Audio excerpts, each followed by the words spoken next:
साथियों, भारत की बहुत बड़ी शक्ति हमारी प्राचीन संस्कृति है, हमारी प्राचीन धरोहर है। इस सांस्कृतिक धरोहर का एक जीवन दर्शन है, जीवंत दर्शन भी है। और इसी जीवन दर्शन में हमें चक्रधारी मोहन और चरखाधारी मोहन दोनों का परिचय होता है। हम समय समय पर चक्रधारी मोहन से लेकर चरखाधारी मोहन तक दोनों की अनुभूति करते हैं। चक्रधारी मोहन यानी सुदर्शन चक्रधारी भगवान श्री कृष्ण, जिन्होंने सुदर्शन चक्र के सामर्थ्य की अनुभूति कराई, और चरखाधारी मोहन यानी महात्मा गांधी, जिन्होंने चरखा चलाकर देश को स्वदेशी के सामर्थ्य की अनुभूति कराई। साथियों, भारत को सशक्त बनाने के लिए हमें चक्रधारी मोहन से प्रेरणा लेकर आगे बढ़ना है, और भारत को आत्मनिर्भर बनाने के लिए हमें चरखाधारी मोहन के रास्ते पर चलना है। हमें वोकल फॉर लोकल को अपना जीवन मंत्र बनाना है। साथियों, ये काम हमारे लिए मुश्किल नहीं है। जब भी हमने संकल्प लिया है, तब तब हमने करके दिखाया है। मैं छोटा सा उदाहरण देता हूं खादी का। खादी विलुप्त होने के कगार पर पहुंच चुकी थी, कोई पूछने वाला नहीं था।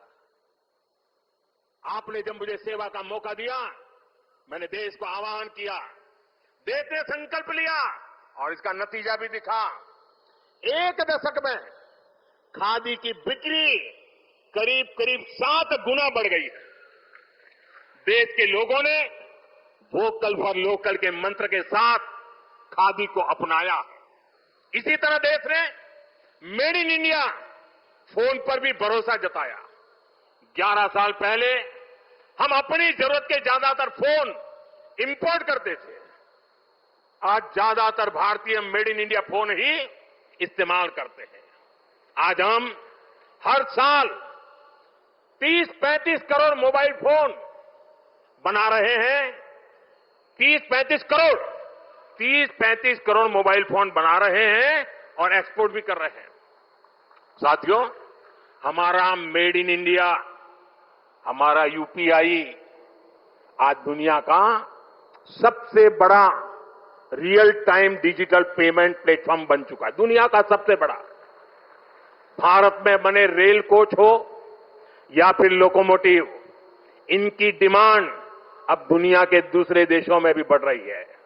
साथियों, जब ये रोड इंफ्रास्ट्रक्चर की बात आती है, भारत ने एक गति शक्ति प्लेटफॉर्म बनाया है।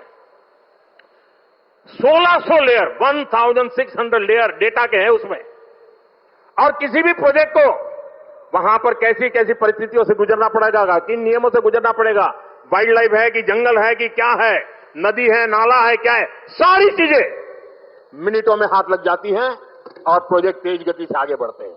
आज गति शक्ति की एक अलग यूनिवर्सिटी बनाई गई है, और देश की प्रगति के लिए गति शक्ति एक बहुत बड़ा सामर्थ्यवान मार्ग बन चुका है। साथियों, एक दशक पहले तक हम खिलौने तक बाहर से इंपोर्ट करते थे, लेकिन हम भारतीयों ने संकल्प लिया वोकल फॉर लोकल का, तो ना सिर्फ बड़ी मात्रा में खिलौने भारत में ही बनने लगे, लेकिन बल्कि आज हम दुनिया के 100 से ज्यादा देशों को खिलौने निर्यात भी करने लगे। साथियों, इसलिए मैं फिर आप सभी देशवासियों से आग्रह करूंगा, भारत में बने सामान पर हम भरोसा करें। भारतीय हैं तो भारत में बना ही खरीदें। अब त्योहारों का सीजन चल रहा है, अपनों के साथ अपने लोकल उत्पादकों की खुशियां बांटें। आप तय करें, गिफ्ट वही देना है जो भारत में बना हो, भारतीयों द्वारा बनाया हुआ। साथियों, मैं आज व्यापारी वर्ग से, दुकानदार बंधुओं से भी एक बात कहना चाहता हूं। होगा कोई समय विदेश में बना सामान आपने इसलिए बेचा हो ताकि शायद आपको लगा हो प्रॉफिट थोड़ा ज्यादा मिल जाता है। अब आपने जो किया सो किया, लेकिन अब आप भी वोकल फॉर लोकल के मंत्र पर मेरा साथ दीजिए। आपके इस एक कदम से देश का तो फायदा होगा, आपके परिवार का, आपके बच्चों का भी फायदा होगा। आपकी बेची हुई हर चीज से देश के किसी मजदूर का, किसी गरीब का फायदा होगा। आपकी बेची गई हर चीज का पैसा भारत में ही रहेगा, किसी न किसी भारतीय को ही मिलेगा। यानी ये भारतीयों की खरीद शक्ति को ही बढ़ाएगा, अर्थव्यवस्था को मजबूती देगा। और इसलिए मेरा आग्रह है, आप मेड इन इंडिया सामान को पूरे गर्व के साथ बेचें।